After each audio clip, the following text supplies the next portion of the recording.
maliden minnu sigilen do kɔfɛ olu tɔgɔlajɛkulu min bɛ n'a bɛ wele ko Conseil supérieur de la diaspora malienne CSDM ye lajɛrɛba dɔ kɛ kunu kari min senfɛ u ye wele bila u ka tɔndenw bɛɛ lajɛlen ma ko bɛɛ lajɛlen ka bɔ ka kala ta juin kalo tile 18 ka sɔn sariya sunba yɛlɛmali ma n'o bɛ wele ko référendum.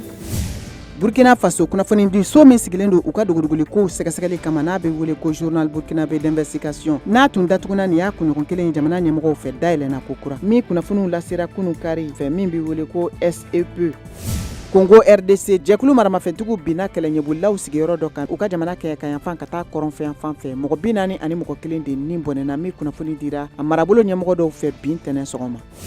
Nigeria jamanatigi kura Bola Tinubu ye wele bila k'u ka sɔn k'u yɛrɛ nin di n'u ka jamana kɔnɔna baara yiriwaliw ye kɛlen kɔfɛ ka jamana senbɔ dɛmɛ la ka taa taji ma ko n'o kɛra sababu ye ka dɔ fara taji transport ani dadumunifɛnw sɔngɔ kan.